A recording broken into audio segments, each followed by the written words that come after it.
આ એવોર્ડ સમાજ રત્ન એવોર્ડની ગયા વર્ષે જાહેરાત કરેલી અને આ વર્ષે પણ એ જાહેરાત કરેલી.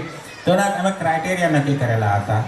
એ ગુજરાત રાજ્યના કોઈ પણ શહેર કે ગામના હોઈ શકે છે, નિસ્વાર્થ ભાવથી સમાજની સેવા કરેલ હોય, સામાજિક લેવલે, શૈક્ષણિક લેવલે કે સમાજમાં ઉચ્ચ મોભાનું સ્થાન ધરાવતા હોય, સમાજ માટે કંઈક એવી પ્રવૃત્તિ કરેલી હોય જેની દરેકે નોંધ લીધેલી હોય, સમાજના ગરીબ પછાત વર્ગના લોકોને આગળ લાવવામાં કામ કરેલું હોય, સમાજના દરેક વર્ગના લોકોને સંગઠિત કરવા માટે કામ કરેલું હોય, સમાજમાં શૈક્ષણિક સ્તર ઊંચું લાવવા કે ઉપર લાવવા માટે એમણે મહેનત કરેલી હોય, સમાજમાંથી કુટેવ, કુરિવાજ, અંધવિશ્વાસ, અંધશ્રદ્ધા વગેરે દૂર કરવામાં એમનો મહત્વનો ભાગ ભજવેલો હોય, સમાજને આગળ લાવવા માટે કોઈ પણ પ્રકારની એમની સેવા કરેલી હોય અને નોન પોલિટિકલ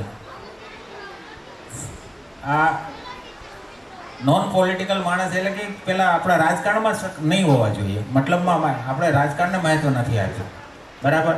આપણે સમાજ સેવાને મહત્વ આપ્યું છે.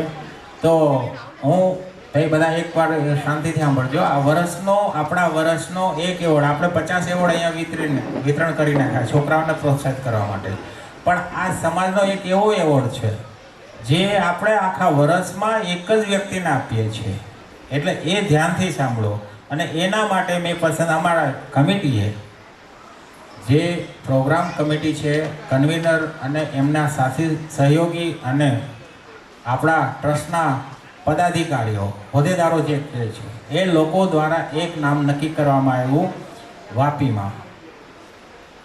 ગણપતભાઈ ચાવડા, જીજી ચાવડા. હું જીજી ચાવડા સાહેબને વિનંતી કરીશ કે પ્લીઝ કે આગળ આવશો અને અમારા આ સમાજ રત્ન એવોર્ડથી તમને અમે તમારી જે કંઈ કાર્યવાહી છે એ અમે આમ તો એના સામે તો હવે નીચા જ ગણાવીએ છીએ કે તમે જે કાર્ય કરી રહેલા છો એના સામે અમે તો ક્ષીણ જ છીએ, પણ ફૂલની પાંખડી તમારા કાર્યને બિરદાવવા માટે અમારાથી જે યથાયોગ્ય થાય છે એ અમે અત્યારે કરી રહ્યા છીએ અને આ વર્ષના સમાજ રત્ન એવોર્ડથી આપને સન્માનિત કરી રહ્યા છીએ. તો હું સમાજના 5 આગેવાનો, રવિભાઈ બોચિયા, વિનુભાઈ, પછી મુરજીભાઈ રાઠોડ, ભાઈ આગળ આવો. આપણા 5 જણા આગેવાનો એવી રીતે એમના ભાઈ મોહનભાઈ પ્લીઝ આગળ આવો. દિનેશભાઈ, આપણા આગેવાનો થકી એમનું સન્માન થવું જોઈએ કે સમાજ રત્ન એવોર્ડથી એમને આપણે સન્માનિત કરવાના છે. શાલથી સન્માનિત કરીએ. આવો બીજલભાઈ, આવો મંજી બાપા, આવો.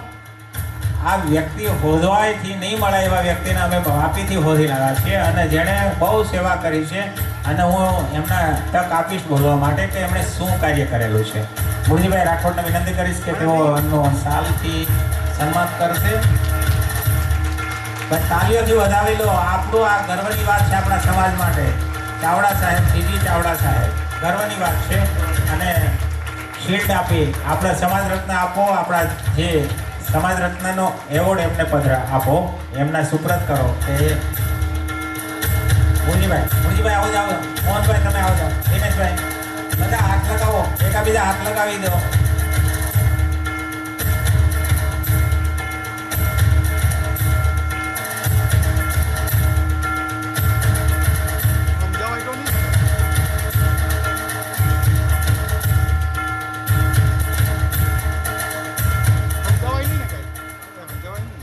હવે એમણે જે સમાજ માટે જે કરેલું છે, હા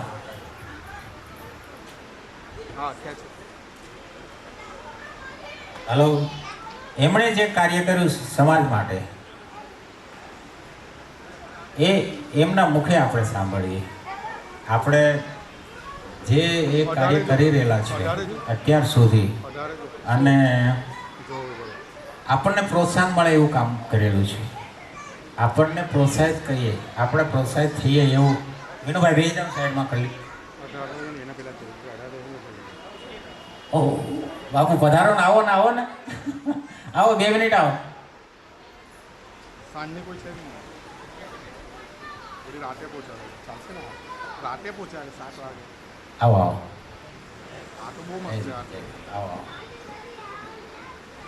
આવો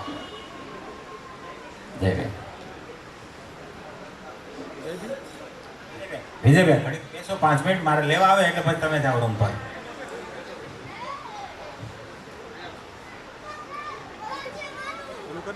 એટલે આપણે ચાવડા સાહેબને સાંભળીએ. હા જાઓ ચાવડા સાહેબ. અલા વિજયભાઈ, અરુણભાઈ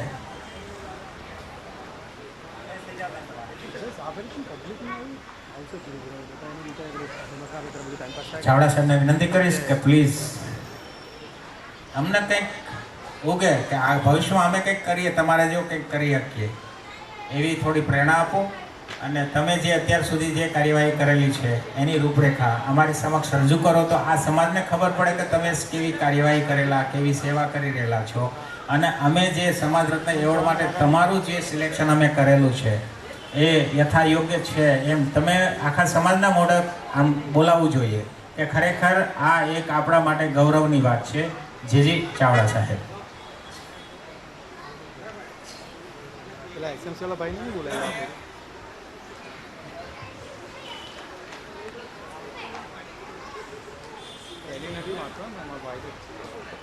જય ભીમ. પહેલાં તો હું ડૉક્ટર સાહેબને એમની કમિટીએ મને જે આમાંથી કોઈને પણ ઓળખતો નથી, એમણે અમદાવાદ, રાજકોટ કે જ્યાં બી તપાસ કરી હશે અને મારું નામ આપ્યું. મેં કે એટલા મોટા કામો નથી કર્યા, પણ છતાં કામો ગણાવીએ તે બરાબર નથી, પણ ઇનિશિયેટિવ કર્યું છે, કંઈક કર્યું છે, તો એ દાખલા રૂપી મને જે પ્રોત્સાહિત બાબા સાહેબે કર્યો એમાં મેં જે બી કંઈ કર્યું છે અને શું કરવું જોઈએ આપણા સમાજ માટે એ હું થોડું તમને દાખલા સાથે ગણાવીશ. આમ જુઓ તો હું એકદમ સામાન્ય ઘરમાંથી આવેલો, 100 રૂપિયા લઈને ભણેલો, ઠીકડા મારી ભણેલો, પરંતુ મનમાં એક આગળ વધવાની જે ખેવના હતી. ઘણા બધા ચડાવ ઉતર પછી નાણાકીય સંઘર્ષ, ટાઈમનો સંઘર્ષ, એન્જિનિયર બન્યો, ઇન્ટરવ્યૂ આપ્યું અને વાપી દમણગંગા પ્રોજેક્ટમાં મને નોકરી મળી. ત્યાં સુધી તો ગરીબાઈ જ હતી.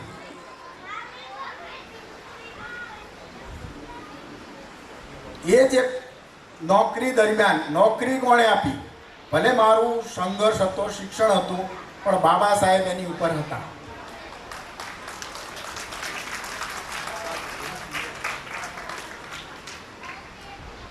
જ્યારે બાબા સાહેબના વિચારો આપણે જે પરિસ્થિતિમાંથી આવ્યા તે યાદ કરતા કરતા મેં સર્વિસ દરમિયાન, બહુ ટૂંકમાં કહીશ બધું, કે ઘણા બધા અન્ય જાતિઓ જે મારા સાથેના સભ્યો હતા, પટાવાળાથી માંડી ઓફિસરો હતા, દરેકને મેં ડાયરેક્ટ ઇનડાયરેક્ટ મદદરૂપ થયો છું. મેં મદદ લીધી નથી ક્યાંય. આ દરમિયાન મારા મગજમાં એક સુપર 30, જો ગૂગલમાં શોધશો તો આનંદ કુમાર, બિહારમાંથી આનંદ કુમાર સુપર 30 ચલાવતા હતા. સુપર 30 એટલે 30 છોકરાઓને ચૂઝ કરી અને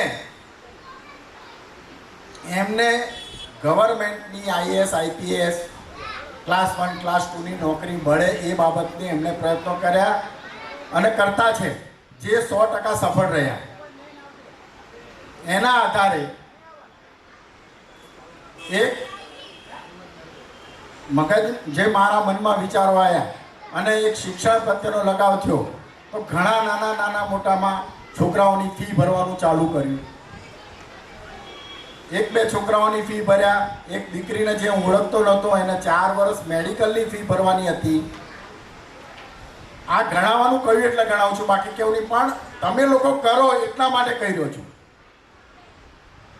કે એની મેં મારી પાસે જ્યારે તાકાત આવી, પહેલાં તો નહોતી, તો એનો સદુપયોગ કરવા માટે એ દીકરી આજે બી સિવિલ હોસ્પિટલમાં ડૉક્ટર તરીકે સેવા બજાવે છે. એવા 2 એન્જિનિયર બી થયા છે. હાલ જામનગરમાં એક દીકરો મેડિકલમાં ભણે છે, જેઓ એના ફાધર મધર રિક્ષા ચલાવતા હોય તો એની પણ હું ફી ભરી રહ્યો છું. આ બધું મારું પર્સનલ લેવલે કરી રહ્યો છું. પછી એ બાદ મને એક વિચાર આવ્યો કે શિક્ષણા ક્લાસ જે ચાલતા હોય છે એની ફી એટલી બધી હોય છે કે આપણા છોકરાઓ એ ફી ભરી શકે નહીં, એ ફેકલ્ટીઓની ફી ભરી શકે નહીં અને ક્લાસ એટેન્ડ ના કરે તો ટેલેન્ટેડ છોકરાઓ પોતાની ગાડી ચૂકી જાય છે અને ફરીથી એને પાછી મજૂરીમાં આવવું પડતું હોય છે. એના માટે મેં અમદાવાદ બાપુનગરમાં સુપર 61, મારું ચુવાણ પરગણું લાગે, ચુવાણ પરગણામાં 61 ગામો છે, સુપર 61 ચાલુ કર્યું. એ સુપર 61 ધીરે ધીરે મેં ચાલુ કર્યું તો મારી હાથે ઘણા બધા ઓફિસરો જોડાયા. પછી સમાજની અંદર વાત ફેલાઈ એટલે સમાજનું બનાવવાનું થયું, એટલે સમાજમાં એનું નામ બદલી પરગણાનું નામ આપ્યું અને આજે બાપુનગરમાં 25 છોકરાઓ એસી હોલમાં સારી સારી ફેકલ્ટીઓના આધારે ટ્રેનિંગ લે છે અને સવારમાં દોડવાની ટ્રેનિંગ, ક્લાસમાં જવાનું, એસી ક્લાસમાં ભણવાનું, ફેકલ્ટીઓ સારા સારા આવે. એમાંથી 1-2 PSI થયા, કોઈ ક્લાર્ક થયા, કોઈ કોર્ટની અંદર ક્લાર્ક થયા, કોઈ ડીવાયએસઓ થયા. આવું બધું ચાલે છે. એટલે એ તમે જાતે વિચારો તો થાય. તમે કરવું જોઈએ. વોટ્સએપ નામની અંદર આ કરવું જોઈએ, આપણે સંઘર્ષ કરવો જોઈએ, આપણે શિક્ષણ લેવું જોઈએ, સંગઠિત. આજની તારીખે હું જોઉં છું કે જે આ કમિટી, ડૉક્ટર સાહેબની કમિટી આ બધા જે કરી રહ્યા છે, આપણે 3 વાગ્યાનો ટાઈમ હતો છતાં પણ લેટ આવ્યા, તો એની અંદર શિક્ષણ માટે, છોકરાઓ માટે આવો. જોકે બહુ સરસ કર્યું છે કે નાના નાના ભૂલકાઓને આજે એવોર્ડ આપ્યા તો એમને એક આનંદિત થશે. એટલે હું શિક્ષણ પ્રત્યેનો જે આ લગાવ છે એ હું ચાલુ રાખું છું ને ચાલુ છે. હું ખરેખર જે પરિસ્થિતિમાં આવ્યો હતો, અને હું અત્યારે બીજો દાખલો કે ગુજરાતની 7 કરોડ વસ્તી છે, આપણી 7% કહીએ તો 50-60 લાખની વસ્તી આપણી થાય. 50-60 લાખની અંદર 10% તો સક્ષમ છે કે નહીં? 10% તો સક્ષમ હોય એટલે 5 લાખ લોકો સક્ષમ છે. જો હું સક્ષમ છું તો 10% લોકોમાં હું 50 લાખમાં હું આવું છું. તો એ 5 લાખ સક્ષમ લોકો એક છોકરાને દત્તક લે તો વર્ષે 2 થી 3 લાખ છોકરાઓ નોકરી મેળવે કે નહીં? મને કહો. પણ એ કરવું જોઈએ. એ દરેકે દિલથી કરવું જોઈએ. એવું નથી કે પહેલી જ વખત લો ને એ છોકરો લાગી જશે. પ્રયત્ન કરો. જેમ આપણે પ્રયત્ન કર્યો છે અને અત્યારે ચાલુ થયું, આ 10 વર્ષે આ તો મોટું સામ્રાજ્ય બનશે તમારું. તો એ પ્રયત્નો મેં ચાલુ કર્યા છે. અત્યારે એવી ટીમ બી બનાવી છે કે ભાઈ એની અંદર હું ક્યાંય નથી, હું ટીમ બનાવીને નાણાકીય સહાય કરું. કારણ કે વાપીથી હું ત્યાં સુધી કંઈ મદદ કરી શકતો નથી, પરંતુ ક્યાંક ઓળખાણ આ તે ત્યાંથી જે નાણાકીય સહયોગ જોઈએ, હું એને દાન ગણાવતો જ નથી. કોઈ પણ પૈસા આપે દાન નથી, સહયોગ છે. મારા સમાજને દાન નથી જોઈતું, સહયોગ જોઈએ છે. એટલે એ રીતે અત્યારે ચાલુ છે. એટલે હું આપ સર્વેને વિનંતી કરું કે હું લાંબુ નહીં ગણાવું. હું ઘણી પરિસ્થિતિમાંથી પસાર થઈ ચૂકેલો છું. પરિસ્થિતિ બદલાતી હોય છે, પણ તમારે એના અનુરૂપ પ્રયત્નો કરવા પડે. કોઈ પણ પરિસ્થિતિ એની એ જ કાયમ રહેતી નથી. કોઈ પણ પરિસ્થિતિ બદલવા માટે આપણે જાતે મહેનત કરવી પડે છે. હું એક સામાન્ય દાખલો આપીશ. એમાં બી ડીજી વણજારાનું નામ તો લગભગ મોટા ભાગે જાણતા હશે. એણે સ્ટેજ પરથી એવું કહ્યું હતું, મારા ખાસા ઘરેલું રિલેશન છે, કે અમે ગધેડા ચારતા હતા, તમે સાંભળી લો, જાહેરમાં. અને આજે 3 ભાઈઓ સેક્રેટરીને આઈજી તરીકેની પોસ્ટમાં રિટાયર્ડ થયા. તો પરિસ્થિતિ એની એ નથી રહેતી. પરિસ્થિતિ બદલાય છે અને પરિસ્થિતિ બદલવા માટે તમારે જાતે મહેનત કરવી પડે છે. એ મહેનત કરવા માટે આવા તમને પ્લેટફોર્મ મળે છે, ડૉક્ટર સાહેબે ચાલુ કર્યું છે, એવા પ્લેટફોર્મ મળે તો એનો ઉપયોગ કરી લો. થોડું ઘણું એમાં ખામીઓ હોય તો એ ચર્ચાઓ કરી દૂર કરો, પણ એનો ઉપયોગ કરીને આપણા બાળકોને હવે શિક્ષણમાં એટલા બધા કોમ્પિટિશન થઈ ગયું છે કે આગળ વધવું બહુ તકલીફવાળું કામ છે. મને જે નોકરી મળી, મારું ઇન્ટરવ્યૂ લેવાયું, મારા ફાધરથી મોટા ભાઈ મારી સાથે આવ્યા હતા, એમને સારી ઓળખાણ હતી વિધાનસભામાં. મને નીચે આવ્યો એટલે પૂછ્યું કે આપણે કોઈને કહેવું છે? મેં કહ્યું બાપા કોઈને કહેવાની જરૂર નથી. મારું ઇન્ટરવ્યૂ એટલું સારું ગયું છે કે 3 જણા બોલ્યા આ છોકરો હોશિયાર છે. ઇટ મીન્સ કે મને નોકરી મળી જશે. એટલે ટૂંકમાં તમારે કેપેબલ થવું પડે. અને એ નોકરીમાં એવું નથી કે હું પહેલેથી હોશિયાર હતો. હું એસએસસીમાં અંગ્રેજીમાં ફેલ થયેલો, મેં સેકન્ડ ટાઈમ પરીક્ષા આપી છે. જો પડતું મૂકીએ તો પાછું ત્યાં જ ગામડે જવું પડે, એ નથી કર્યું. અહીંયા બી સર્વિસ દરમિયાન મેં જે બી કંઈ કામો કર્યા છે અને એ કરવાની ઈચ્છા થઈ એટલે કર્યા છે, કોઈની ઉપર ઉપકાર નથી કર્યો. બરાબર, ઘરમાં કે બહાર જે બી મેં સહયોગ કર્યો હશે અથવા હું કરી રહ્યો છું એ કોઈની ઉપર ઉપકાર નથી, એ હું મારી ઉપર ઉપકાર કરું છું. ઉપરાંત હું જે કંઈ કરી રહ્યો છું એ કદાચ આ સમાજમાં કુદરતે એટલા માટે મોકલ્યો હશે. આજે મારા 71 વર્ષ થયા છે, પરંતુ સતત સંઘર્ષની સાથે આવા સંઘ મને હવે પછી ક્યાંય તકલીફ પડી નથી. તકલીફો બધી હતી, પહેલાં પૂરી થઈ ગઈ. એટલે એ 71 વર્ષ પછી જ્યાં સુધી હવે કેટલું રહેવાનું એના કરતાં સમાજ માટે કંઈક કરીને જઈએ એ જ ભાવના માટે હું આગળ વધી રહ્યો છું. આપ સર્વેને મારી વિનંતી કે તમારે જે કંઈ કરવું છે ખાલી વાતો નહીં કરો. ભલે એવું નથી કે બીજાએ કર્યું એટલું કરો, પણ કંઈક એવું કરો કે જે તમે સમાજ હિતમાં કરો. એટલે એ આ લોકોને આ કદાચ ત્યાંથી વાતો મળી હશે, હું આમાંથી કોઈને ઓળખતો નહોતો. મારી ઉપર ડૉક્ટર સાહેબનો ફોન આવ્યો, મને કે તમને મળવું છે ને આ રીતની બધી વાતો કરી. મેં પછી આવો વાપી મળ્યા ને આ રીતની બધી વાતો થઈ. મેં કહ્યું ચાલો એ બાને છોકરાઓને મોટિવેશનલ સ્પીચ અપાશે. મૂળ મારું કારણ અહીંયા સન્માન માટે નથી આવ્યો. મોટિવેશનલ સ્પીચ કે હું કઈ પરિસ્થિતિમાં હતો ને ક્યાં આગળ આવ્યો. આ વસ્તુ જ્યારે છોકરાઓના મગજમાં ઉતરે ને હવે તો જ આગળ વધે. મા બાપ તો એમનું કરી લેતા, પણ છોકરાઓને બી ખાસ મારે કહેવાનું છે કે તમે તમારા માટે પ્લેટફોર્મ તૈયાર છે. તમારા માટે મા બાપ ગમે તે મજૂરી કરીને જે બી નોકરી કરીને બી કમાતા, તો તમારામાં બી એ ત્રેવડ હોવી જોઈએ કે એ પૈસાને ઉગાડે. શિક્ષણ એક એવી વસ્તુ છે કે સરકારી નોકરી નહીં પણ મળે તો પણ તમે પોતાનો નાનો મોટો બિઝનેસ કરી તમારા કુટુંબ અને સમાજને મદદરૂપ થઈ શકશો. એનો એક સિમ્પલ દાખલો આપું. 2 દીકરા છે. પહેલો દીકરો બી ઇલેક્ટ્રિકલ,